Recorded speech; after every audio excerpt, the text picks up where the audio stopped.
Right. Welcome, everyone. My name is Jacqueline Mack. I'm the creative strategist and creative director of the Mississauga Arts Council. And this is Susan Dernan. She is the administration lead of the Mississauga Arts Council. We would like to thank you for attending tonight's TD Cultural Lab webinar, Recording at Home Like a Pro, with Mark Kelso and Matt Zaddy, presented by Mississauga Arts Council. TD Cultural Lab is generously sponsored by TD Bank Group. The Mississauga Arts Council is dedicated to enabling the growth of the arts by creating opportunity and connection between artists and residents in Mississauga and beyond.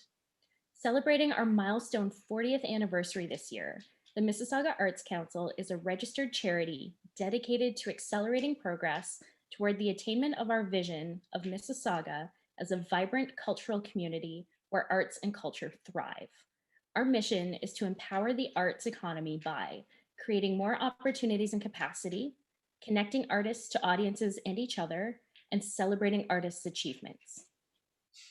We would like to acknowledge that the land on which we gather is part of the treaty lands and territory of the Mississaugas of the Credit and the traditional territory of the Anishinaabe, Huron-Wendat, Haudenosaunee, Ojibwe Chippewa, Métis, and most recently, the territory of the Mississaugas of the First Nation, who are direct descendants of the Mississaugas of the Credit. A couple of quick reminders.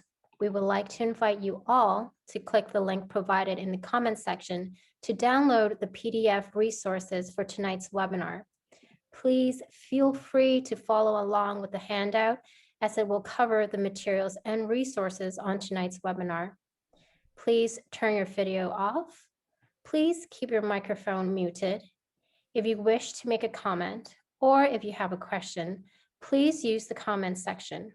We will be moderating the question and answer portion of tonight's webinar and ask that you use the chat feature to ask your questions throughout the presentation. If you wish to change the view you are seeing, there is a button in the top right-hand corner with viewing options. All right, let's get started. We are thrilled to present tonight's webinar, Recording at Home Like a Pro, with Mark Kelso and Matt Zaddy.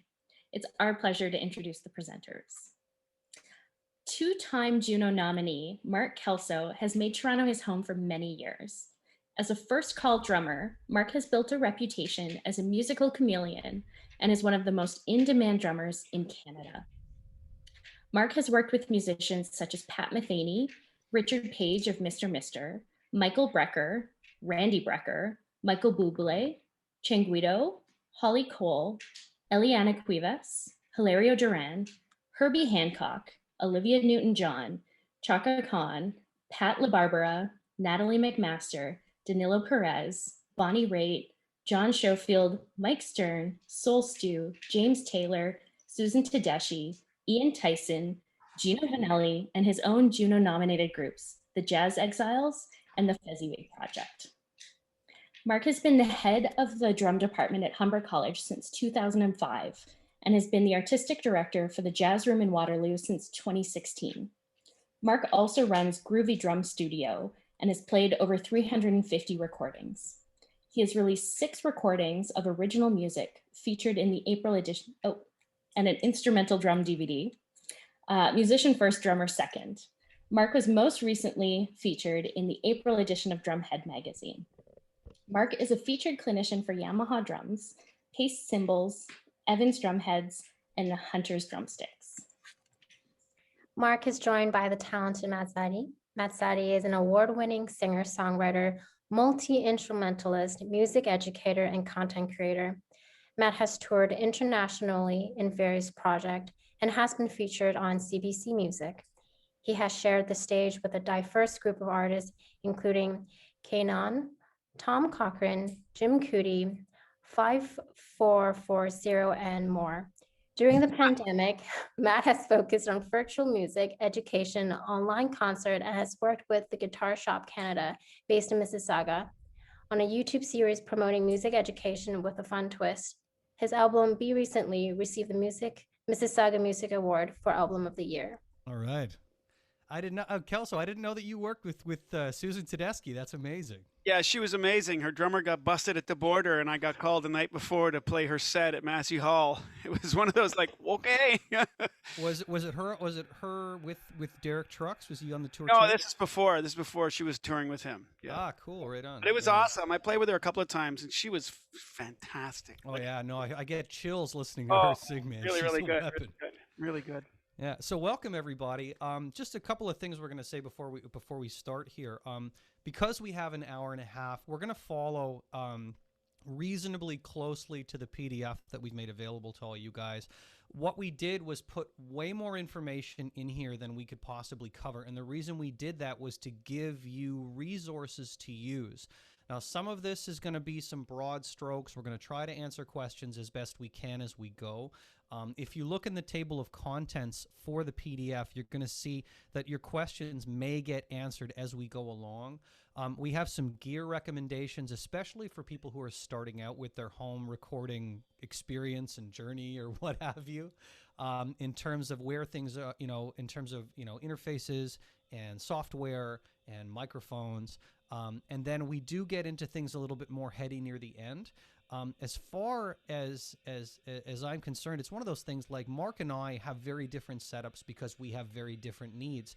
And I'm also a PC user and he's a Mac user. So we're going to give you a kind of we're going to kind of Q&A this to each other and sort of bounce questions off one another to give you to give you as much information as we can in the time we have. I was going to say, Mark, probably a good place to start is why don't you talk about your recording journey in terms of how you started and where you've come and what you've learned along the way. I know that's a broad question, but No, I was thinking about it earlier, and I kind of fell into it through friends back in the '80s, and I was looking up the history of audio recording, and I remember having in 1989, I think, a Tascam Porta Studio, and it was really expensive. It was a little cassette, and you could record 4 tracks on it. And I had a little dinky drum machine. I programmed some stuff into it, and then I would just have a little small MIDI keyboard and play something into it. And I would write songs that way just for fun.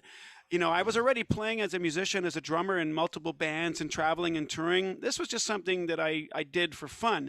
And then once the sort of the digital realm opened up for recording, then everything changed. The analog sound and the hiss and all the buzzes and all the noisy things that made our Porta Studio demos really, really lo-fi, like really, really kind of not sounding so good, changed drastically. Because once you got into the digital domain, everything started to sound really clean, and even if you did multiple overdubs and recorded over and over, there was no degradation in the sound, so it never got worse. With a cassette tape, it always got worse each time you recorded on it, but with the digital domain, everything changed. And then so I started with I had the Atari 1040 ST computer, the first ones that came out. And then they had a program on it called Atari Notator. And then Notator became Notator Logic. And then Logic became Logic Audio. And then I got my first Mac. And then I started experimenting with drums at home in the digital realm. I just would, write a song using some keyboards and record that in what's called with MIDI, which is a musical instrument, a digital interface. Some great person's gift to the world, where you just plugged into the back of the electronic keyboard into your computer, and then you were able to create sound and write songs. So I did that, and then I started with like a bass drum mic and a snare drum mic and 2 overheads. Back in 2000, and then I just kept adding gear and gear and gear, because there's one thing that you must know, that when you go down this road, it can get crazy expensive. And if you look at some of the lists, and in one of the microphones, we tried to keep some of the stuff like in the $100 range, $200 range, $300 range, $500 range, and then just for a laugh, I threw one microphone in that was like $700-800. That's like Studio Pro. So there's home recording and there's Studio Pro. And the Studio Pro stuff was always thousands and thousands of dollars. I remember Logic Audio being like $1,000 program, and Pro Tools HD a $20,000 program. So it was a no-brainer financially to go 20 grand or 1,000 to do basically the same thing. So I went for the cheaper stuff. And now, in this day and age, everybody's got gear for the home recording studio, and the products are really quite good.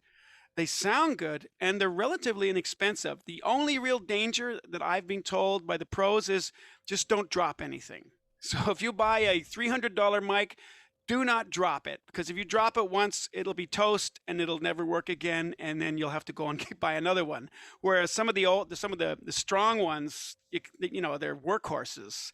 I mean, except for a 57, you could play baseball with that pretty much, and it would still work. Yeah, I was gonna say you could that thing could get run over by a car. I'm pretty sure it would still function. Yeah.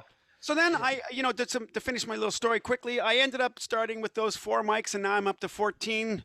Why? Just because I guess I can. And I do a lot of sessions out of my house. People, especially in COVID, my studio time has like quadrupled in terms of sessions and then making videos for people. So it's been really kind of the one benefit of staying home in this kind of lockdown, where I can be just work here. Of course, my wife's maybe not crazy about it because I'm playing drums a little bit more. And let's face it, living with a drummer is not the easiest thing. I saw one of my Jay Beamer. I saw you out there. You know exactly what I'm talking about. Jay's a drummer as well. So anyway, I just started writing music, and before I know it, I was doing things that I never thought I could do. And I think that's a really important thing to say here, that all of you, have got a lot of different, you're coming to this from different backgrounds in terms of how long you've been doing this. Some of you are new, some of you might be doing it for a while, but everybody's always learning, and there's never a shortage of things to learn, because technology, unfortunately, is always changing. So if you want to stay on top of things, it can be quite daunting. But the important thing is that anybody can do this. It's not like it's like, well, you can't do it. No. If I look at my daughter and her iPad learning to do TikTok, she's 9 years old and she's all over that thing. And I don't know the first thing about doing it, because she doesn't know that she can't do it. And I think that's an important thing to always think about. Just because someone says you can't do something doesn't mean that you can't do it. So jump in. And really, so much of this is about, playing with things and trying to figure things out and go, what does this button do? Oh, that sounds cool. And then if you like it, you work with it. I mean, that's probably how so many things changed over the history of recording, is people experimenting and doing crazy, wild things and going, that's cool. And then that became the new idea. So you never know what you're going to find just basically by pushing buttons and getting started. And if you can get everything plugged in and it works, you're ready to record. Mm-hmm. That sounds great. Yeah, it was funny actually when you mentioned that $20,000 Pro Tools rig. I remember one of my first sessions working with a DAW, like a digital audio workstation, was with that $20,000 Pro Tools rig. It was a fluke. I knew someone who worked at CBC Music, so we went there to mix a recording. And I remember there was that, and there was this piece of gear called a capybara, and he said, "You see that? That's what makes Britney Spears sound good." And it's one of those things, like, it is very much a process, and it can be really intimidating to a lot of people. And I found it intimidating at first. Like, my first recording experiences were on DAT tapes and digital DAT tapes. I came into this like I'm in my late 30s, and when I was doing this in my late teens, it just so happened that the studio as I was at recorded old school. We did it all on the board. And I remember a friend of mine showed me Cakewalk. That was the first software that I had ever seen, and I thought it was super cool. But I said, "Oh, it's too much for me, and I'm never going to be able to figure this out." And the more sessions that I was in where I was there as a player, the more I got really interested in it, especially with the fact that I could do this at home and work on it on my own. Like, I've spent more time working with acoustic instruments as far as my recording experimentation has gone. But it's one of those things, like, there is so much to learn, but you're on your own clock. You can take as much time as you need to with something like this. And one of the reasons why I think it's such a valuable thing is, like, I know I got work during COVID because I was able to record my own parts from home. I did pre-production for some people's songs from home where I made arrangements for them. And because I can play, bass, guitar, piano, I was able to play 3 or 4 or 5 instruments on there. Now, let's say that I couldn't necessarily play those instruments, but I knew how to sequence. I could have done the same thing. Like, I know the first thing that I ever saw as far as sequencing was like a really old version of Fruity Loops in the 90s that my brother was using when he ran out of space on his Korg M1. Right. And I was just getting used to the idea of, the grid interface of seeing of, oh, you can lay everything out here and you can map out the timing. And it was such a cool concept. And, now this is a way of life for a lot of people. And it's one of those things that everyone is going to want to take this to a different level. There are some people that are going to want to be career producers and career audio engineers. Some people want a better understanding of just to develop their own ears. Like when I got into recording at first, it was because I had a couple of studio experiences where I thought I was ready, and then I heard myself recorded and realized I was not ready. And recording myself really helped me to be more prepared when I'm in a studio setting. There's a language associated with recording that you should know. It got me thinking about how to shape a sound, how to produce a song, how to arrange things better so that it's not just a bunch of clutter, but it's something that can move you. And just the idea of being able to do that to me was just fascinating. And it's one of those things like I find with recording, depending on how many projects I have going at a time, I'll do a little bit more time and I'll do a little bit less time and I'll do a little bit more. But it's one of those things that this is an ever evolving skill set because now it's technology based. And the fact that we can do this from home is amazing. Yeah. And I just want to add one thing to that before we start get into things. One of the greatest bits of advice I was ever given by a great Welshman, Mike Jones, engineer that I worked with a lot in the 90s. He said, Mark, it's easy. The thing you just got to remember about recording is simple. If you can remember this simple equation, it all works. Good sound in, good sound out. Bad sound in, bad sound out. So that basically means you have to start figuring out what it is you do and how good. So if you're a singer, how good is your voice? Does your voice sound good? If it doesn't, then you might have to get some lessons. How good is that guitar you have? Is it a $99 special that sounds good? Or is it really out of tune? Or is it like a really high-end guitar? You got your sounds happening.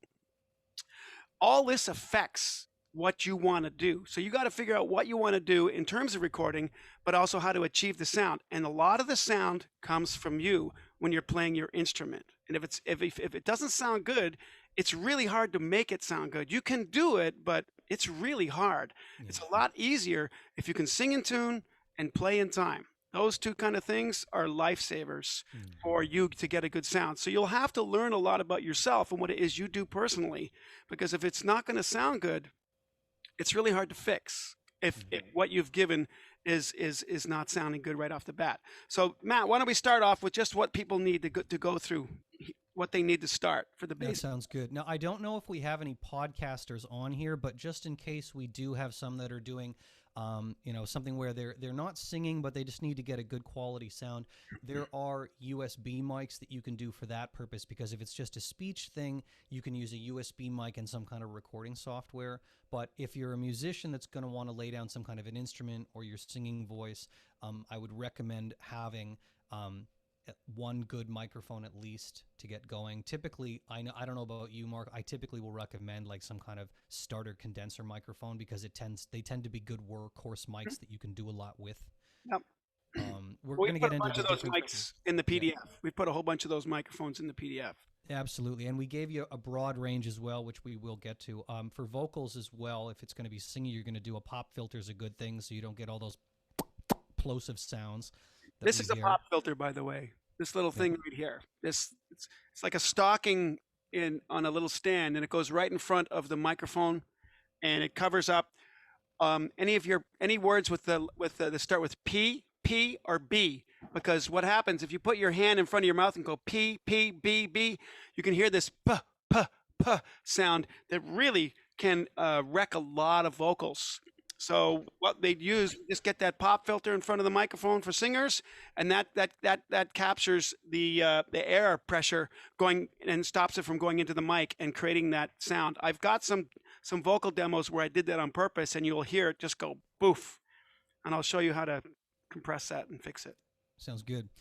The other thing you'll need is an audio interface, which basically will convert your analog sound to digital, send it to your computer so that you can use it with a DAW or digital audio workstation. That's like your recording software, basically. You want to screen share the picture of that? Yeah, actually, yeah. I'll bring that up. I'll actually screen share the PDF. So this is in the PDF on page 5. You're going to see here. Here is our condenser microphone going to our interface, which is this guy here. This is a guitar, just as an example, also going to here. The interface will run to your computer where you can manipulate the sound using your software. And when you're starting, you probably can get away with having a decent set of headphones, or if you want to have studio monitors, you can also have that as well. Now, this is a pretty basic setup, and quite honestly, this kind of setup you can work with for a very long period of time. Like there's also, you'll notice that there's also, this diagram also has a keyboard as a MIDI controller. That's something else we can get into later. And then we've got another device here as far as timing and clocking is concerned. Here is one more visual example, which is basically kind of the same thing that you're seeing here, where we have our microphone or our instrument going to a two-channel interface. We have a speaker out here.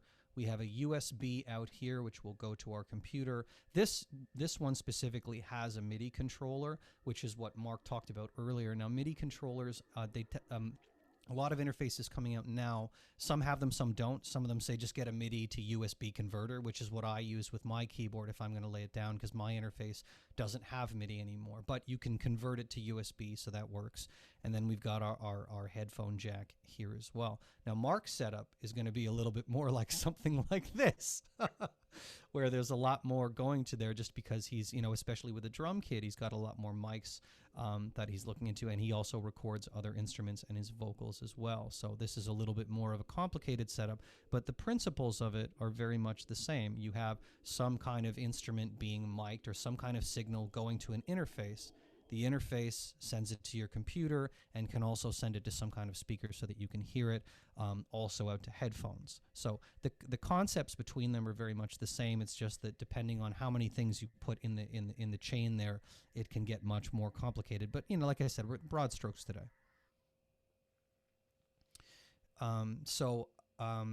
Those are the basic things that you would need to get started, is like we said, so a decent microphone, a pop filter, an audio interface, some kind of a decent set of headphones, not your little in-ears, and a digital audio workstation.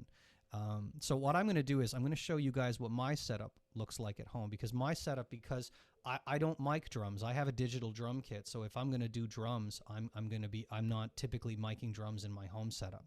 So I'm going to bring you guys back into the document here. This is on page 7, but I'll put it on the screen for you to see. So I'm using an interface called an Audient ID44, and I actually bought this one at the beginning of COVID because I knew I was going to need more than 2 inputs. I used to have a really older interface called a Line 6 UX2. It was never a great interface, but it did the job because I never needed more than 2 interfaces. Now, as I've gotten better at recording, I will do a lot of stereo miking of my instrument now, meaning I'm miking more than 2, and sometimes I'll also run another signal out of the input of the actual guitar, and I'll have a direct input and 2 mics. So when I was earlier this year, I did a recording for the Hazel 100 show, where we recorded a version of Nobody Does It Better. And when I did my guitar part, I did stereo miking on my guitar plus the DI as a failsafe, so that we had, options in terms of being able to sculpt the sound. When you get started, you don't have to worry about stereo miking, but as you develop, that's what you get. Now, my workspace here, this is the desk that I'm at right now. I've got one screen because I've been told by many people the second you get a second screen, you never go back. Yeah. I have my interface set up here. I have a couple of studio monitor stands on the left and right. These are some basic Yamaha monitors that most people will say are tried, tested, and true. I love these things. They get great sound. I don't have a subwoofer for anybody who's asking, but that's on my purchase list because, as Mark said, this is a never-ending process of gear. But, again, everyone's needs are going to be different. I'm running... I run this I'm running a PC with this interface, with these speakers, and the microphones that I'm using we'll get to at some point as well. I typically just have one of my amps in the corner that I'm miking up here, either the Fender Bassman there or the Vox AC30. These are some of the guitars that I'm using, but again, this is just my own setup, and this is the digital drum kit that I use. If I'm going to do anything with drums, I'm going to send it from there. So, Mark, do you want me to scroll through on your setup, or Yeah, I don't know if I can scroll. I think you go scroll, and I'll just. Sure. So this is my studio setup. It's not that big of a deal.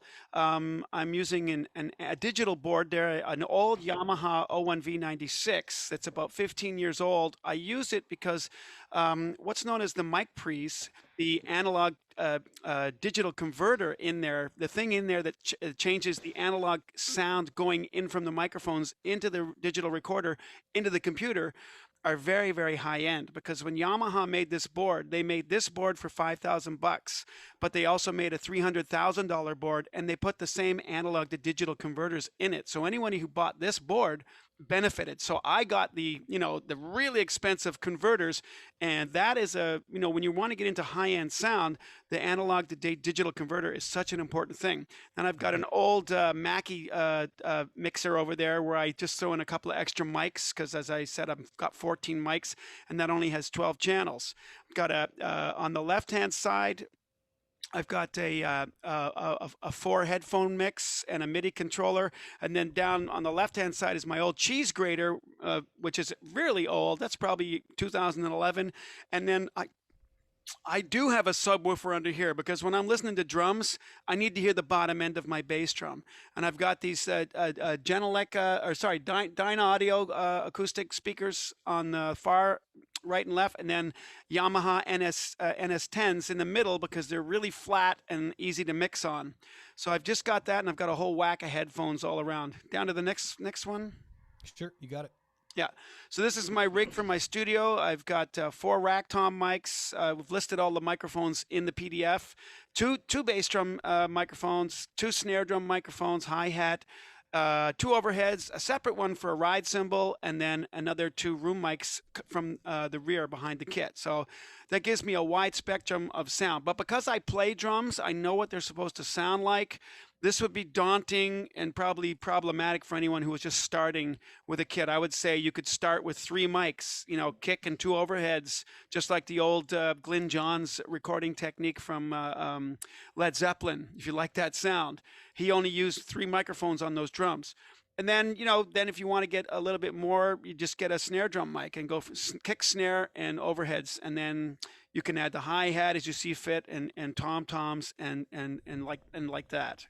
Going next shot. You got it. Here is there's my audio interface. That's a Scarlett, Focusrite Scarlett, 4 ins, 4 outs, meaning I can put 4 microphones in there, or 4 quarter-inch jacks for piano or synthesizers or whatever. And then my screen with an M1, the Apple Mac Mini with the M1 chip. And as I say earlier, in the PDF, this technology is actually a lot farther ahead than a lot of the apps out there. So I do not advise getting a Mac Mini with the M1 chip. Laptops are good, or the old Mac Minis, but the new ones, a lot of things don't work with it yet. They're going to, but they're not there yet. So I've had some problems on this computer trying to record, but the Focusrite I use when I'm teaching, and I usually have that over by my drum set, and I connect it to my laptop, and then I've got 7 video cameras around the drum kit where I can teach and do lessons with multiple angle cameras. But my recording is all done through the other setup. But today I used the Focusrite to do some vocal demos for you, which I'm going to show shortly. Very cool. I like that you brought up that you like that Yamaha board because of the mic pre's. Actually, the reason why I like Audient is because they also make big consoles and mic pre's that you'd use in a very large studio, and they use the same technology in their home devices. And I just really like the sound of these. It came recommended when I was looking at a new interface, because like I said, when COVID started, I was like, well, what I have isn't going to do the job anymore. Absolutely. The other thing that I was thinking about was, my wife and I do some performing together, and if we were going to do some live recording off the floor, I would need more than just 2 channels to get us going. So I'm just going to stop the screen share here for a quick second. So the next thing that we were getting into was talking about gear and software. Now, as luck would have it, Mark is a PC guy, is a Mac guy, and I'm a PC guy. And, it's one of those things that a lot of this stuff is very much a matter of preference. I know some people that seem to think that Macs are more reliable. My experience has not been that at all. But we've put some suggestions in terms of minimum minimum standards as far as your system is concerned in here, but you're going to find when you get certain softwares, they'll tell you what the minimums are that you need. Mhm. These days, most computers, if you were to get them newer, are going to have processors at a bare minimum speed. I mean, i5 is probably standard or higher right now as far as some kind of a Pentium processor. I'm running an AMD Ryzen processor, and I love it. It's it's not perfect, but it does a great job. And I'm running video rendering software as well as audio software, and it does a great job. So you want to make sure that you have a processor that can handle this much information. I know we also talked about having a decent sized hard drive. Like, I mean, it's one of those things like whenever you're putting a computer together, I know for myself, I have two internal drives. One is my main C drive, which was probably, I think it's only a 256 gig drive. It's not huge. It's just to hold my software. And then I have a separate drive that I keep all my files on, which is what Mark was talking about when he recommended having an external drive. In my case, I have a solid state drive, which is typically faster than the old school hard drives. But Mark, do you have any comments there as far as computer Yeah, specs? absolutely. Because the reason we're talking about this is once you get into start recording audio, or if you're doing video, the files take up an enormous amount of space, and you can find your hard drive space just crippling. And when you start using it all that space, programs start to slow down and they start to choke, and then all of a sudden you're like, and it can't record anymore. I've filled up hard drives in the middle of a take, and it stopped, and I was just going, something's wrong with the program. And tech supporting problems like that, there's so many variables. You're going, where's the problem? And then you realize, oh my gosh, my hard drive is full. And it's like, I got to start dumping some audio, and I got to delete it or back it up somewhere else. So for my Mac Mini, I've only got 512 gigabytes of hard drive space, but I have a Seagate 2 terabyte drive for all audio to throw it on there. So when I'm done a project, I dump the audio over there just in case. I keep everything for like, say, 6 months, just in case someone needs, hey, Mark, do you have that other track? Can you do something? Can you do a percussion overdub or something? Just in case I need to overdub something at a later date, or they lose their files and I still have them rather than re-record it. I keep it, back it up. And backups, they say, excuse me, I've been teaching all day. My voice is shot. They say that if it's not backed up in two places plus your computer, it's not backed up. Because when you lose files, you can lose like months of work, and it's really a horrible sensation when something like that happens, when you crash. So you make sure that you have a somewhere to back up whatever you're recording, so that you don't lose any of your vocals or your favorite guitar parts that you've tracked and triple tracked, and it's got all sounding good, and then one day it's gone. Be careful of that. So the hard drives are there for that. On my other old computer, yeah, I've got 2 hard drives in the back of that, backing up at all times through Time Capsule on our Time Machine on the Mac. So I don't even have to think about it. If I turn my computer on, it backs up as soon as it's turned on, which is really helpful thing to have. So audio does take up a lot of space, so you need space. Yeah, you need to really know about that. One of the things that I do on my end as well is I have most of my stuff backed up online as well, because if a hard drive, that's why I'm saying to back things up twice. If your hard drive ever kicks the can, you lose it. If it's backed up online, it's stored in multiple different places around the world. So I've got all of my recordings that I'm working on now backed up on my Dropbox. And if I need the space, most of the things like Dropbox or Google Drive, you can store it just online, or you can store it online and on your device. So when I'm done with something and I'm like, okay, I'm not going to need this for a while, I'll just change it so that it's stored online only. I've got access to it as long as I keep my account active, pay your bill, as long as I pay the bill.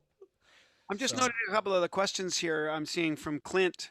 If possible, please recommend some good people who can mix and master if I prefer to record only and let others do that. Absolutely. So why don't we'll save that to the very end. And so if other people are not interested in that kind of thing, we can add that. I can give you some names of people, the top guys in the city, and who have great ears and who are super nice guys and easy to work with. Sure. I've got, yeah, and I'll have some recommendations on that point Yeah, as well. A lot of who I would send you to would be depend on your budget because exactly. like there are some guys that are going to charge you more because they've earned the reputation for for their quality of work. And then Yeah, there are some guys that either they're newer at it or they just you haven't built up to that level to charge that much. yeah. So yeah, we can definitely make some recommendations there.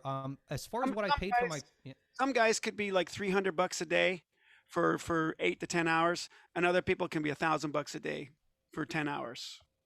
Absolutely, and I I mean, know I know a lot of guys that charge per. Some people will charge you per track, and some people will charge you hourly. So there is the fees tend to vary pretty wide range. mhm. Um, Also here, Mike, yep, yeah, what I saw.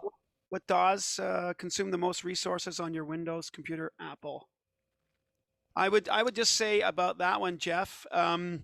The like Logic is a great program. It takes I don't even know what it takes. It takes a little bit of hardware space on your computer, but what takes the space is if you're doing 4 tracks or like 50 tracks. If you start using 50 tracks and you start doing a lot of plugins and effects on them, then that's where in Apple you really have to have your RAM uh, fully maxed out. A RAM is random access memory, and that is what helps your computer run smoothly. And if you have like 8 gigs of RAM versus 16 gigs of RAM, the 16 gigs of RAM is going to handle. It gives you more power. Then if you go up to 32 gigs of RAM or 64 gigs of RAM, some of the computers now they can get up to 256. It does get a little bit pricey, but the more you want, the more you're going to have to pay. So most people do 16 gigs of RAM or 32 gigs of RAM, maybe by $400 or something like that. You Sure. know, Yeah. Mark, I'm actually going to I'm going to share my screen. I just brought up so you'll see when you go, depending on which DAW you get, they all have system requirements listed. So this is just from my browser. I just pulled up because I'm a Cubase guy. That's typically what I run. Here are the recommendations in terms of your operating system for Mac or for Windows, in terms of the type of CPU that's rested. Like I said, Intel i5 or faster. Like I said, I have an AMD Ryzen multi-core. That's what I'm running. Like I've got a 6-core processor that I'm using. They're saying minimum RAM 4 gigs. Ha! Yeah, that's right. that's a joke. That's a joke. Like I would say 8, minimum 16, and you're much better off. And yeah, typically a lot of these softwares also will come with extra files, like they have sound samples and things that come with the program. So yeah, you typically are going to need 30, 40 gigs on your hard drive just to store what you need for the program. Now, if you get a more basic version, like you'll see here that these are different versions of Cubase, some are more simple, it's less space, but it's not that much less space. Yeah. So you're going to need probably 25 gigs to make this happen. Yeah, and Mike Ormsby just posted a killer setup. He's like completely maxed out, 64 gigs of RAM, Ooh, that thing's like terabyte Skynet. SSD. Yeah, that's gigabit Ethernet. So he's totally happening. That's great. Yeah, that's a great setup. Very cool. And you've got the Apollo, was that the UA X4 interface? That's right on. That's Yeah, great. really, really nice interface. Very cool. The thing All is, right. I would say that when you're going to buy and purchase this stuff, I would get some recommendations. We've got recommendations, but also check out your local music store. Support them and talk to the experts there. And as long as you know what you want to do, they need to know what are you recording and what's its purpose. Is it just for yourself and your family or friends, or do you want to release it on iTunes or put it on Spotify? Because everything is going to demand a different quality to the audio. So having a recommendation for putting a system together from music guys, tech guys in Long and McQuaid's or Steve's Music or any of the music stores that are around the city is very helpful. And most guys are, they're pretty honest these days. They're not there to rip you off. In this market, they can't really do it anymore because of the social media thing, where someone could just crush a store's business by giving them bad reviews. So they're pretty honest, and they will give you good ideas for what to purchase. And always be looking. You have to have an idea of what your budget is, because if you go in blindly and go, "Hey, set me up," you'll be $6,000 in the hole with the highest tech stuff. that you may not need. It might be overkill. So know what you want to do with it first, and then act accordingly based on what your budget is. If you want to do something for $1,000, you can do it. Absolutely. There was a question that was Michael was asking, what did I pay for my PC? I actually bought a new computer during COVID as well because I was doing so much audio and video work that my old system couldn't handle it. So I ended up, what I did was I got a hold of a friend of mine who's an audio engineer and a video editor, and we talked it out in terms of what I would need. And we went looking on Kijiji, and we went looking on Craigslist, and we went looking on Facebook Marketplace. And I basically bought a gaming PC. It cost me $1,200. And that's not expensive for a gaming PC. But like one of the things, like, because it's very easy, again, for this to seem really, really daunting. It's a lot of the computers you have, if they've made in the last couple of years, they're going to have a lot of these specs to begin with. You might have to check them against them, and you may need to upgrade at some point. But again, you can do this one step at a time. You don't have to do this all at once where it's like, oh, I'm out $5,000, unless you have the $5,000, in which case, you know, go nuts. The next thing we had on here was our preferences of DAW, which is our digital audio workstation, like our recording. Mark, you're a Logic guy, right?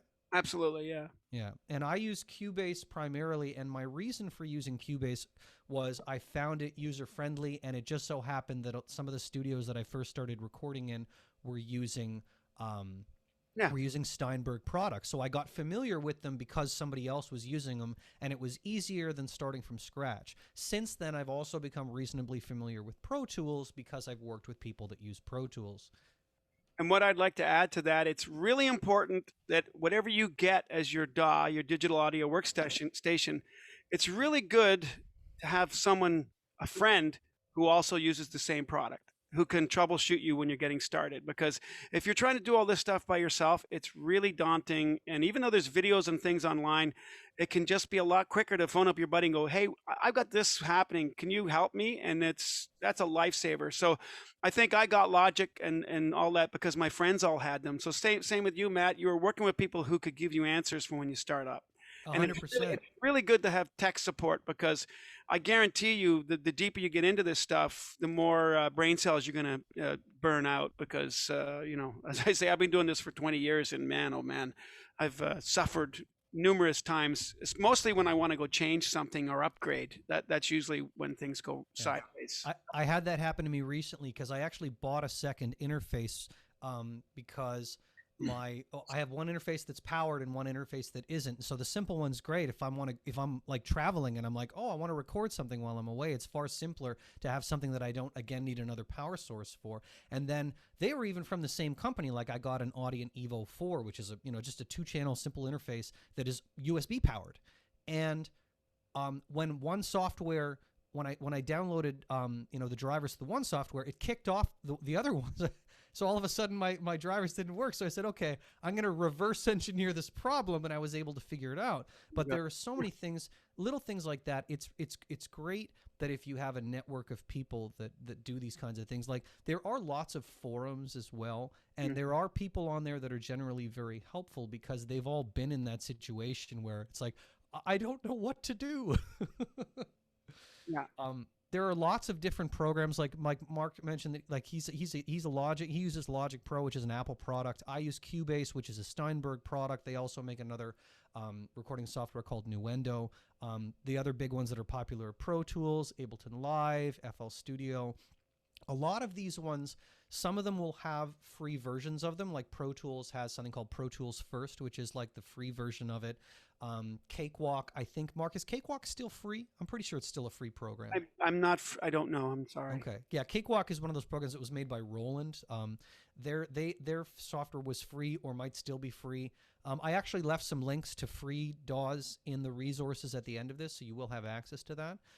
The other thing, and we're going to get into interfaces shortly, is that some DAWs or the limited versions of them come free with the purchase of an interface. A lot of them have these distro deals where you'll get, like I got Cubase Elements for free when I bought this Audient ID44, and then I ended up upgrading that because I wanted a better version of Cubase than was offered with it. One thing to note, if you're doing electronic music production. There are some, like most softwares these days can do that really well. The ones that people tend to lean into for that are usually FL Studio, which is Fruity Loops. That's their flagship product. Ableton Live or Acid Pro. I've never used Acid Pro. I'm not that familiar with it. But a lot of friends of mine that do composition on their computers, electronic music composition, will use, I know a lot of guys love Ableton Live and FL Studio, so I just figured I'd throw that out there. If you're looking for a DAW, those ones typically are used by a lot of electronic music producers. Why don't we talk interfaces? How does that sound? Okay. So we have for time. Oh, we're already at 7:45. Let's try to let's do some quick stuff here. So if you look in the document, we've recommended a number of different interfaces, and there are some things you want to think about with your interfaces. Again, it comes down to what you need. Like if you're at home recording yourself and you're singing or playing guitar or just one or the other, and you're likely to record them separately, or you're likely to not need more than 2 channels, you can get away with a Focusrite Scarlett 2i2 or that Audient Evo 4 that I mentioned. All the companies that make these make multiple versions of their devices that have extra channels. So you can start with a 2-channel one, and then when you outgrow that, you can always upgrade. You don't need to start, like I got this 4-channel one after having a 2-channel one for a number of years because it was just the nature of what I was doing. I didn't need more. Now, Mark recording drums, he needs a more complicated setup because of the amount of mics he's using. But again, I'm sure you didn't start using that many mics. no. Started with 3 mics and then added a snare. 2 overheads and kick, because that's what was recommended to me by an audio engineer. Said start simple, because when you've got so many open mics, it can be problem with phasing and things like that. There's a real science to it that I haven't learned a lot about. For me, I'm going basically on what I know my drums to sound like, and I try and recreate that. And I've got some things here set up for some demos here on Logic to show when we get into doing that. Sure. I'll make the rest of this quick. So as far as the interface is concerned, you want to consider the number of channels that you're going to need. Certain interfaces, like most interfaces now, pretty much all of them have phantom power, which is what you need to power your condenser microphones. Basically, it runs a power signal into the actual microphone in order for it to function. Most of as far as the bit rate and the sample rate, I won't get too much into that right now, but most of them will do 48 or 96 kilohertz sample rates, so that shouldn't be an issue anymore. Yeah. You may want to consider whether you want an interface that requires a separate power source. I bought my second interface based on the fact that it didn't need it, just for travel purposes. It was simpler for me. And then also, when you get these guys, look at the bundled software that comes with it. Certain interfaces have deals with certain companies, like Steinberg has a deal with Audient, so I got a version of Cubase with this. Different, I know that with Focusrite, with their Scarlett products, they're using different software that you'll get with that. Sometimes you'll get amp simulator software or VSTs or and you'll also get access to whoever they have deals with, because a lot of these companies, they group this stuff together. So I thought that was worth mentioning. The next thing we talked about was headphones.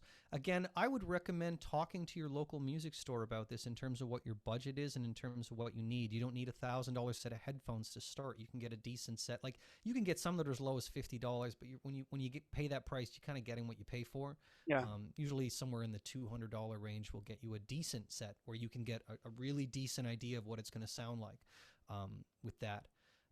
As far as microphones are concerned, maybe we should touch on, because we have listed in the document on page 13 the 3 different types of microphones you're typically that you're going to see in a studio setting. Dynamic microphones, for any of you who've ever sang at a live gig, like your SM58s, your Shure microphones, your standard workhorse, beat it against a wall and it'll keep working mics, are dynamic microphones, which are typically good for loud sounds. Most of them, they're unidirectional microphones or cardioid microphones. Oh, just a heads up for anyone who's hearing a bunch of terms and says, I don't know what any of this means. I've included 3 different glossaries of terms at the end of this that you can look up some of these terms if you're not sure what they mean, because again, there's a language that goes along with the technology and with audio recording in general. Condenser microphones are kind of your typical workhorse mics that you're going to use in a studio, both for vocals.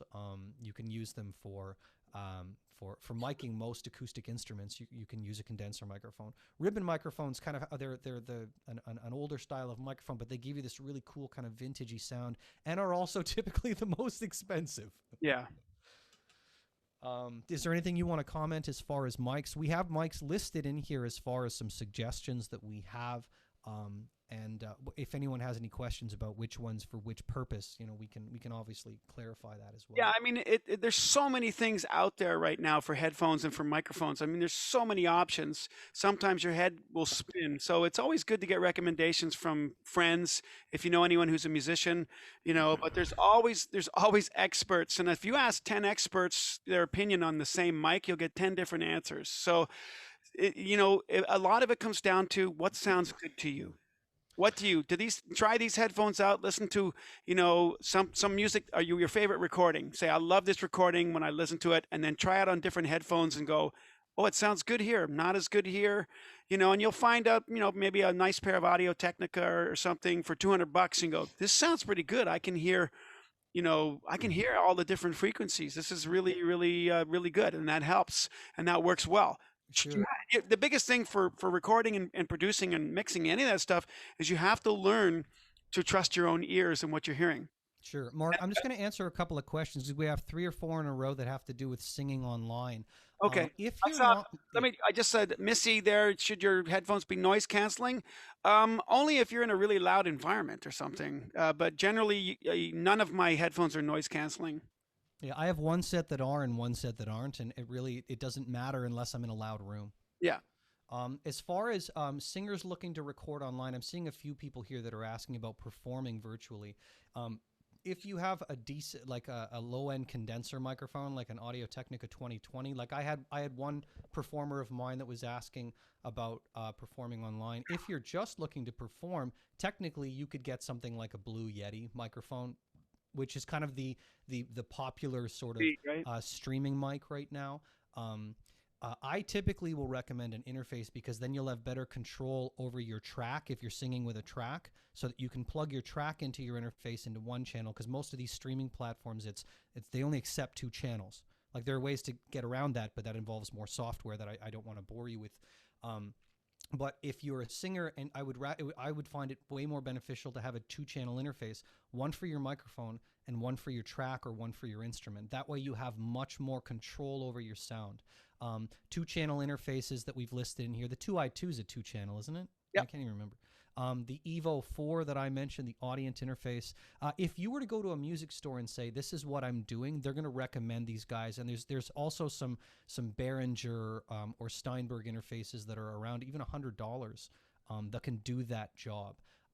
I typically will recommend people something like an AT2020. That's an Audio Technica microphone that's very affordable. Some of the 2-channel Focusrite ones, the Scarlett interfaces are great for that purpose. I see someone here is saying, any tips for something completely basic for just recording vocals? What I just indicated there for your basic streaming is what you would use for your basic recording of vocals as well.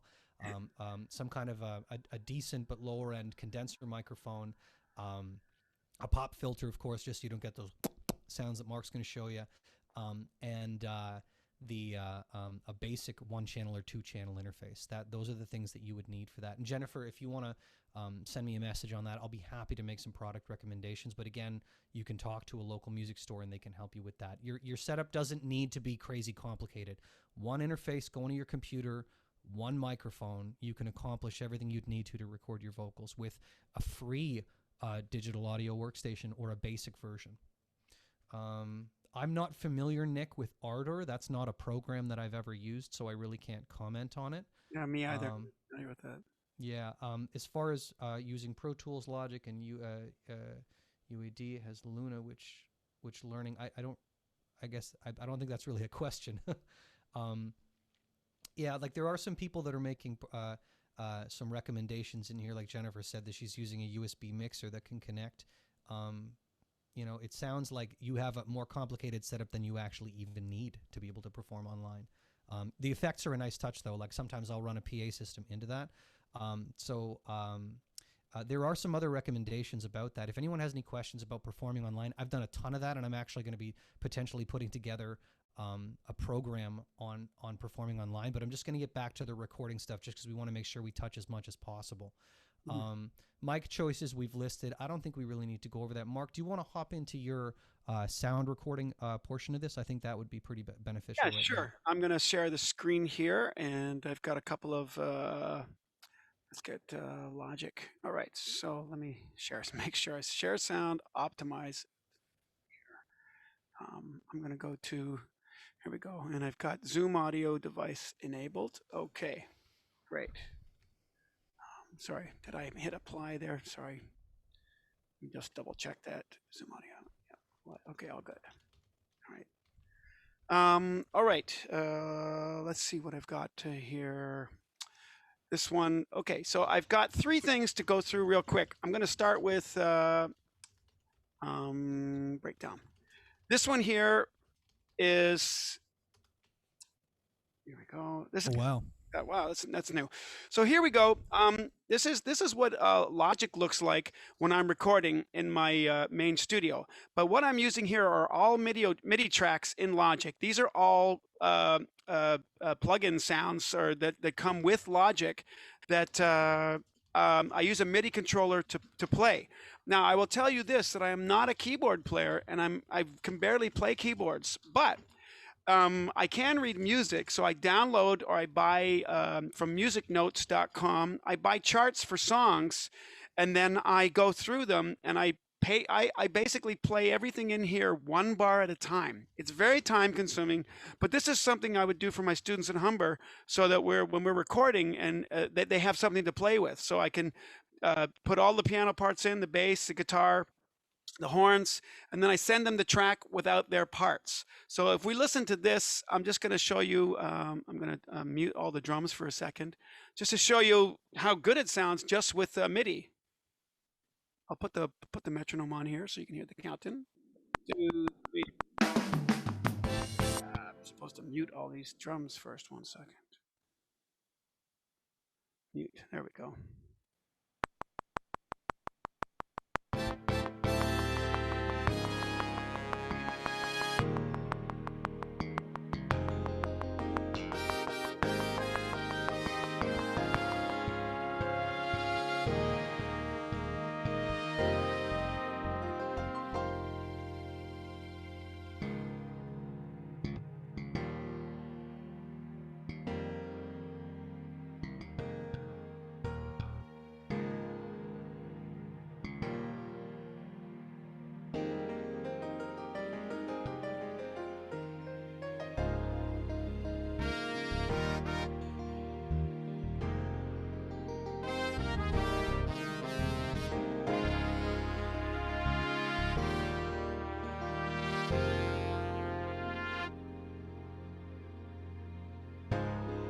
Now, for a demo little thing, the sounds that are in Logic and a lot of these other DAWs are really quite good.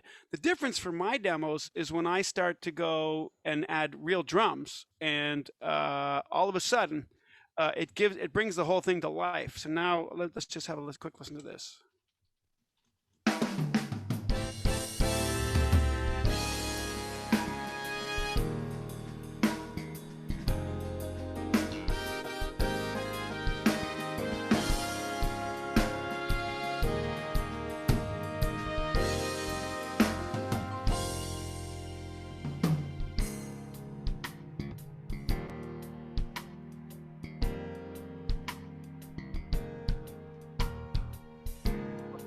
Track on with a metronome. You can hear how I'm following the time.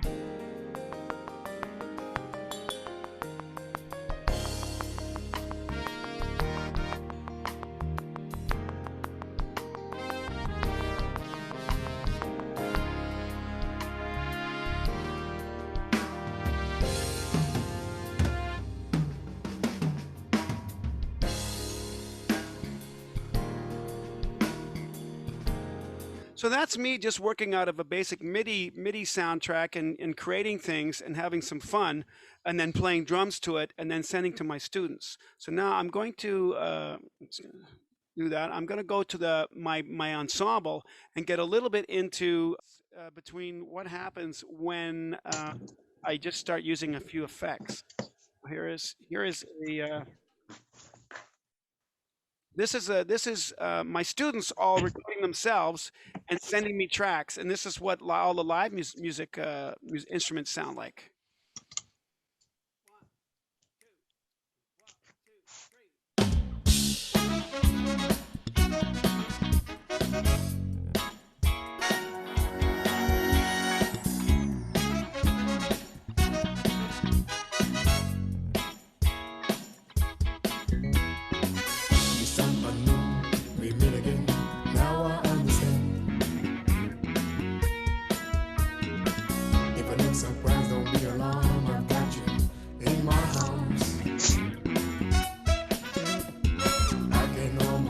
And when I can, without one what's the chance? Just look away, oh so close. And maybe there's one thing I know, my heart speaks, but the words all writing on my phone. And no matter what my lips say, you are still the only one. So that is, you can see the amount of tracks are going on here. I've got 46 tracks running here, and so this is quite involved for me. But I just want to show you some tips and tricks. I'm not sure if there's any drummers out there, but let me just show you things I wanted to talk about are the templates in Logic for helping you create a better sound. So real quick here, if I look at the drums, you can see all these blue things along the side here. I've got a compressor on it and a channel EQ, a noise gate, and then a sub bass. So I've done all this stuff. So what I'm going to do is I'm going to solo the bass drum. So this is what you hear, what it sounds like. Just the difference between, I'm going to turn all these things off, and I'm going to show you what happens when I start to add them. So if I start hit play. So there's what the bass drum sounds like very simply from my student. I'm like, okay, that's not really that great of a sound. I can hear some extra sounds in there when he's playing. Turn that up a bit. So now what I do is I go, I want that to sound better. What can I do? I go into the EQ section, and I don't know terribly a lot about EQs, but I go in here and I've got these templates. I go in here and I look at this. Drums, you got keyboards, guitar, horns, voice.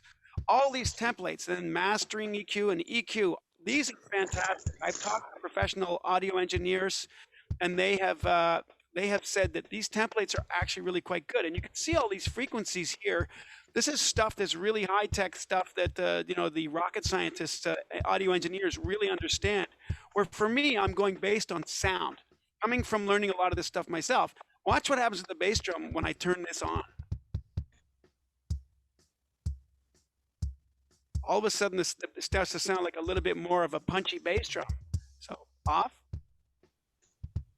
really kind of dead and flat. This gives it some life. I go the low end kick. I'm liking that sound as a preset. They've got a whole bunch of drum settings in here that I look at. That works great for me. I'm going to keep that. And then I go, let's see, what does the compressor do? So we'll have a look at the compressor. And I've got this type R kick drum. And I go down here, and this has got its own bunch of presets. So all I could do is I just go through them all and try them and go, wait till I find the sound that I like. And the compressor, what it'll do is it'll bring more presence to this. You'll hear the volume come up, and it'll be a little bit more in your face. All of a sudden, I'm like, okay, that's starting to sound nice. One thing to mention as well is most programs that you're going to get come with these kinds of presets where you can play around with some of their presets to see which ones fit the sound closest to what you want. And as you learn more, you can take those presets and then adjust them. Yeah, but these are super handy things for the novice who are just getting used to trying to find a good sound. If you're using live instruments, a lot of the pre-recorded instruments, your samples and stuff, they're going to sound one way regardless. But you can still use these effects on them to make them sound better. Matt, can you mute your mic there for a second? I'm giving you. Thanks. So I put a little sub bass on there as well. Gives it a little bit more bottom. I like a little more punch. And then I got this thing called the noise gate. When I click that on, I've got these settings that a guy showed me, and all of a sudden you're just going to hear bass drum. It's going to take out all that extra noise.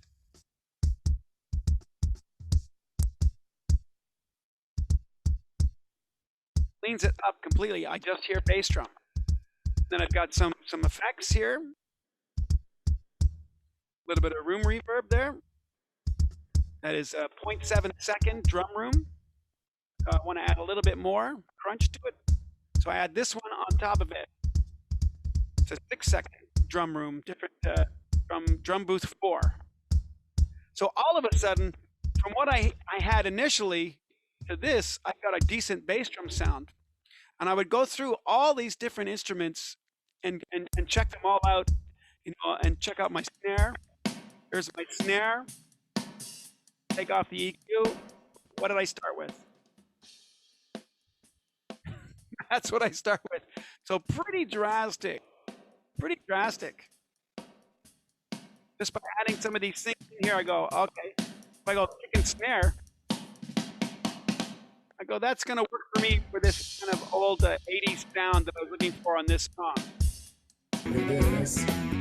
Now let me go down here and have a look at some of these vocal things, because let's go down to Rosalind's. I was looking at her thing earlier.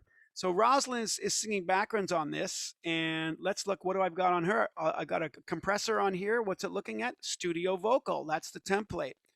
Again, I just went in and looked at the template, and then EQ, backing vocals. They actually have EQs for backing vocals. So if you were going to sing something yourself and then add a secondary vocal, you can add this in. You can see it gives all this sort of bottom end here, and it just nudges up in the 1K range, and just it just adds a little bit of frequencies all around here, which really kind of is very helpful. So let's see what Roz sounds like when I turn all these off. I'll turn off the reverbs, and I'll turn that off. And so I'm going to solo her vocals, and we're going to end up with just this one here. And we got this. This is just a regular female vocal. You somehow knew we'd meet again. Now I understand. So there's what I've got right there. That's what I'm starting with. If I look surprised, don't be alarmed. I've got you in my arms. I'm going to turn that on. EQ. I can almost taste it. Very subtle. And when I can, Put the compressor on now. well, I won't waste a chance. Just a bit of a boost. Oh, so close.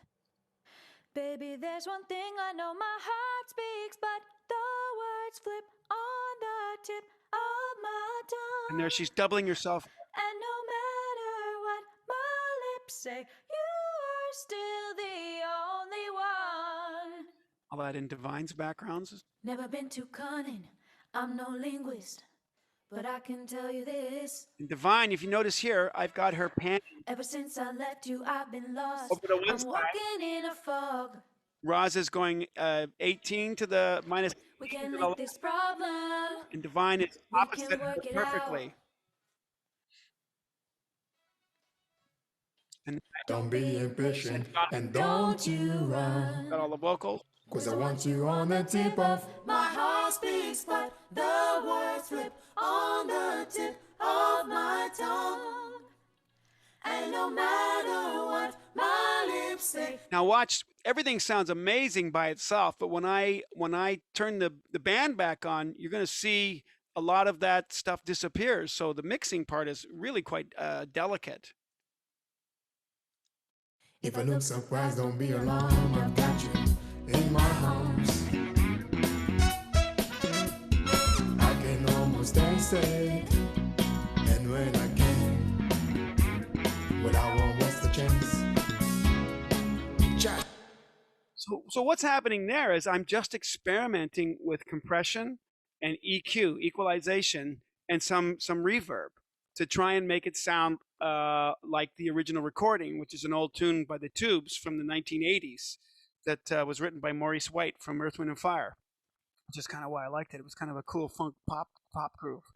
So doing those very simple little things were very helpful for me. Now, Matt, do you want to add anything in there while I switch over to my vocal thing to show you a couple of other little quick tips? Sure. One thing that was coming up in the chat was, well, how do I know on what I should be using reverb or compression?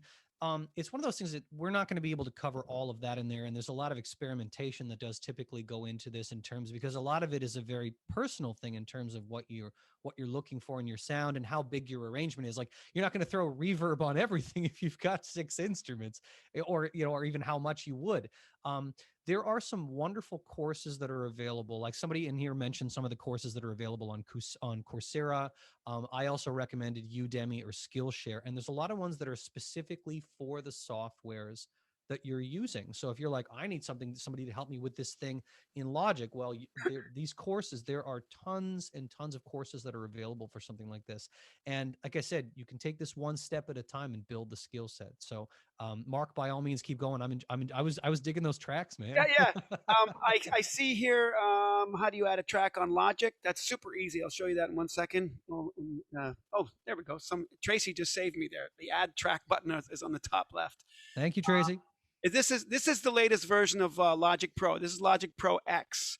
And I like it because, and that's why I kind of got the new computer, because my old computer, I wasn't able to upgrade Logic anymore.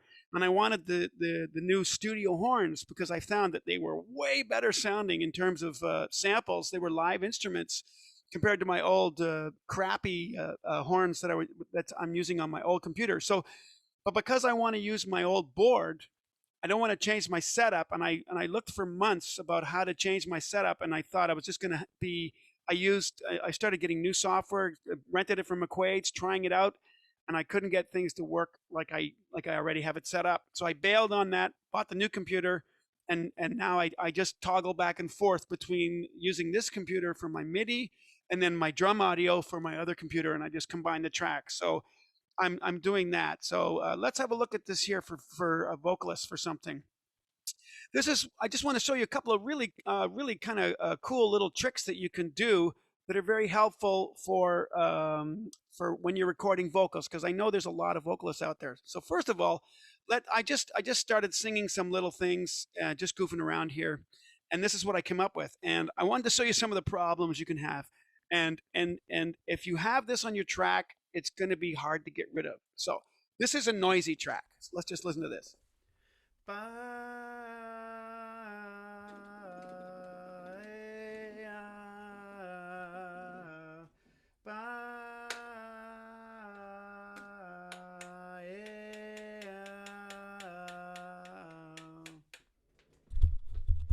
There's me grabbing the microphone. So that's me just singing a little thing, a little riff in the air, and it's like I'm banging on things with my rings, and my feet are making noise. And when you get that on your recording, it's pretty tough. So what I advise is you always record in a carpeted area. And if you're singing, one of the things that I liked, and I got this off of Amazon, it was like about $80, is this little microphone. You can see this here. I've got my microphone. It connects to this stand, and this little thing that I can change how live my room is, because my room is a little bit live. So when I sang with vocals, my friend Andrew Mullen said, your voice sound, you need to put something over your head, like go and get a big blanket. And I'm like, really? Oh my gosh, because I had no idea that was happening. And then I saw this that has this sponge here, and I put the microphone in tight, and I sing like this, and all of a sudden it tightened up the vocal sound and made it tighter and drier, which is easier to manipulate in an audio setting. So I just wanted to show you that real quick. I'm trying to give you so many information. Now here, some people, like when they sing, like to tap their feet or stomp their feet. And this is what happens.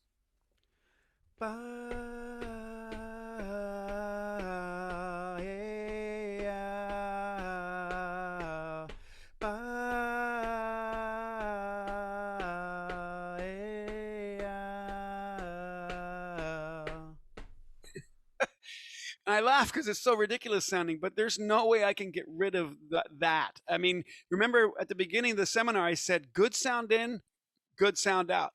Bad sound in, bad sound out.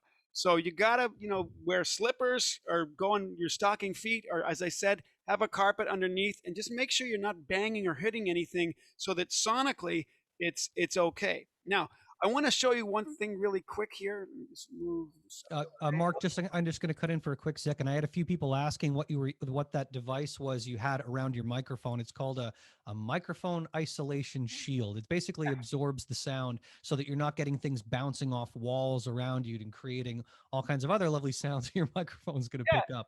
yeah, and I got that on Amazon. It was like 80 Yeah. bucks or something like that. It was Yeah. and had Like it- I have one that's about half the size of his, and if anyone heard that recording that I did for the Hazel 100 thing, I use that. Like I'm going to shoot. When you look in the resources, there's some resources there about that. But if anyone has any questions about sound isolation shields, I'll just share you links. It's no problem. I'll see if I can put some. Oh, cool. Mike already posted one. Thanks, Mike. See, this is what we're talking about people sharing resources, by the way. Like everyone here is here to help. Fantastic.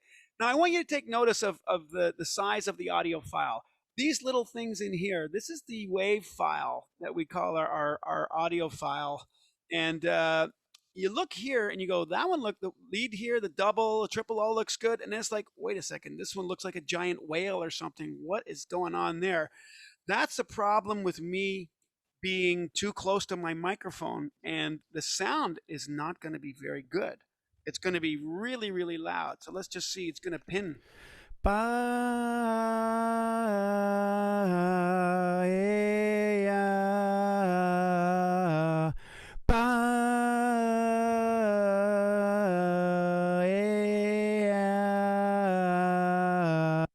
Big giant pop on the just came out. It's like, oh, how do I get rid of that?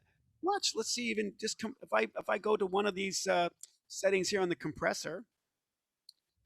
Oh, I already have the compressor on. Let me turn it off and do it without. I did that wrong.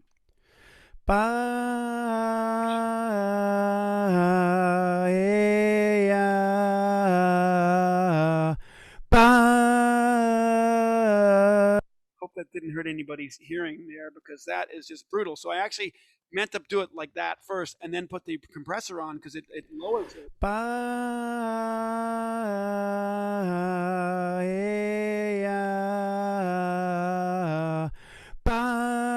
So someone, I think in one of the questions, said, how do you know when to use compression?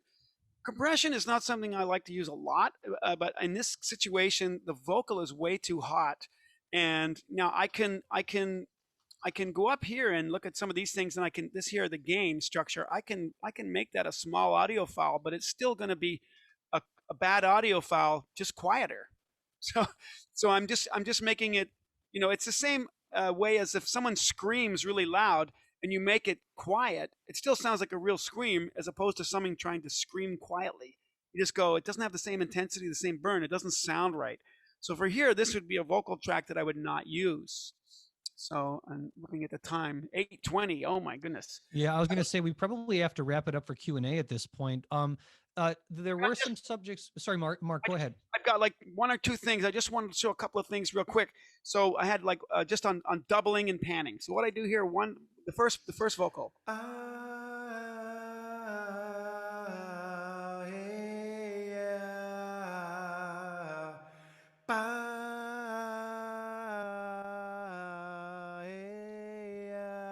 So that's one voice. I put some compression on it, some EQ, and a couple of little reverb things in there. And then I doubled it, which means that I sang it a second time identically as well as I could. And I panned it here to the right. And I'm going to bring the volume down a little bit here. I'm going to bring this down. And then I tripled it. I sang the same thing. So if you're singing and you want to get some backgrounds, you can do something like this. Now, this is the same thing. This is all three parts, all in the same vocal thing.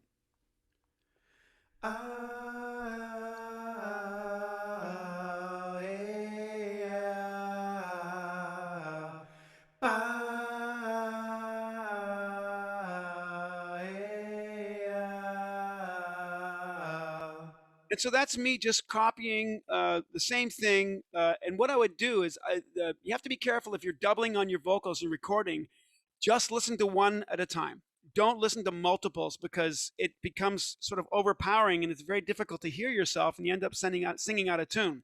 So mute everything that you don't need and just keep one track and double to that, and then move the audio, and then double it another time and move the audio. And then I started putting in some harmonies to make this thing work, and I've got a couple of harmony parts here that I added, and then I sort of put them out of the way of the other place, and I end up with this.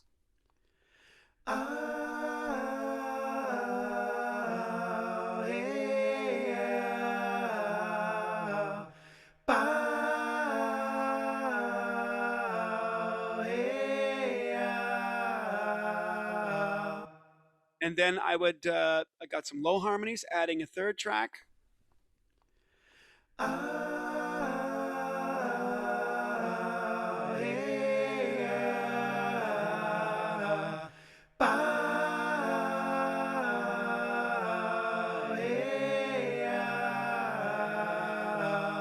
thought I want to add one more part. What else? What can I come up with here?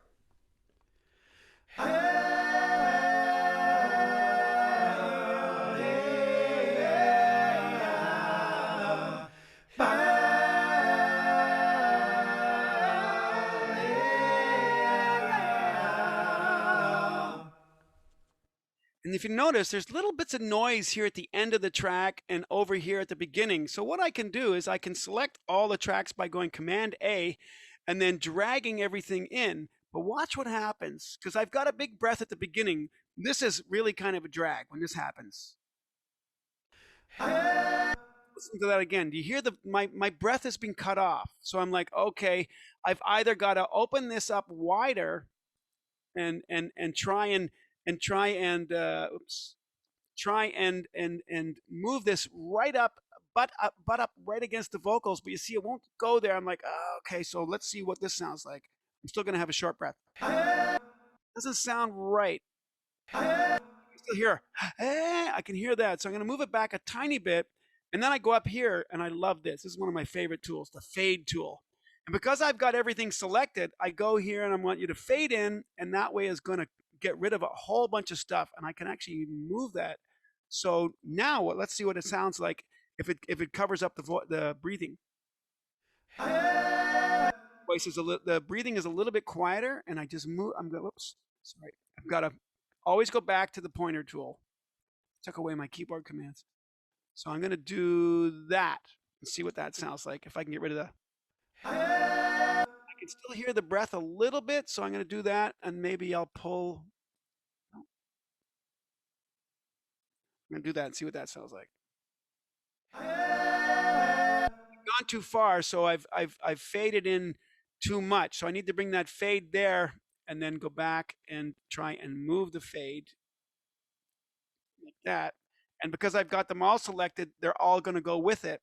Back to the pointer tool, and I move this in, and I think that might do it right there.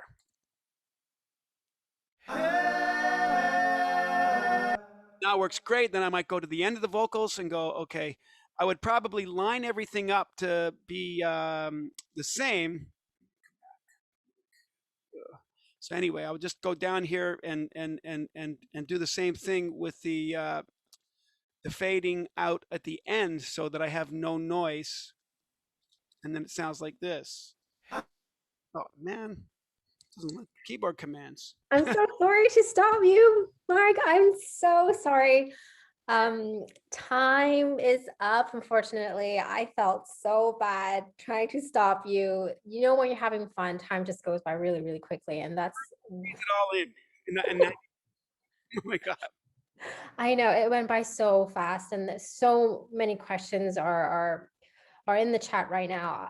Susan suggested a great idea is please type in SOS or write in your email so we can, get in touch with you. And if you have any questions, and if you want private lessons and private classes, please contact Matt and Mark. The PDF and the recording will be up shortly. You will not miss anything at all. thank you so much for joining this session. We are definitely hoping there is a part 2, part 3, part 4, because this is so extensive. It can go on forever, and we want to be able to treat this with utmost care and time because it is a very broad and heavy subject. I want to thank everyone again and Mississauga Arts Council for, allowing everyone to be part of this together because this is a community. Make sure I'm going to reiterate, put in your email so we can get in contact with you and sign up for our newsletter and join and become part of MAC, be part of the member, because this allows us to hire artists and create guest webinars and make this, free for upcoming events and futures. So thank you. Thank you, everybody, for coming. Yeah, It's great to have an audience. Yeah, it was great. It was great to, and I really like how people that had answers were very happy to share. That's one thing you're going to find in a community like this is that, especially with the Mississauga Arts Council, like we're here to help each other. And we hope that this was of value to you and that it it gave you a little bit of a background on what you need. Obviously, we can't cover everything in this period of time, but Mark, I was really enjoying what you were doing in there at the end, showing some of the specifics within the software as well. So thanks very much. My pleasure. I mean, there's just like, there's so many things. I thought these are little tidbits that are helpful, for someone who gets stuck going, oh, I got this sound, I can't get rid of it, I don't know what to do. And the fade tool, and just using a little bit of compression in EQ can make the world of difference. You go, wow, this sounds 10 times better.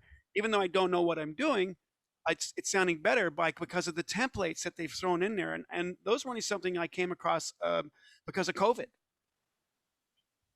So I've upped my own game just from COVID. Fantastic. Well, thank you both for sharing your considerable knowledge with us. I only wish we had 17 hours that you could that you could share even more info. So I think recording from home is definitely a topic for our next series of webinars. It'll definitely be a recurring theme, I think. So again, thank you everyone for joining us tonight. This was our 7th and sadly our final webinar of our series. These started back in February, which feels like ages ago, with one webinar about movie making on a budget. And we've covered grant writing and brand building and financial strategies and how to get your songs on the radio and now recording. So it's been a really fun ride. And I know Jacqueline and I have loved learning all these topics and getting to know our participants and our hosts. And we really look forward to the next series and learning from more people. Our next series is probably going to be in the fall, although nothing's confirmed yet. So please sign up for our newsletter and keep in touch with Mac. Again, if you share your email in the chat, Jacqueline and I can be in touch with you. And yeah, we look forward to keeping in touch and being here for you. So thanks again for joining us and enjoy the rest of your evening. Have a great night, everybody. Thank you. Cheers. Cheers. Bye-bye. Bye-bye.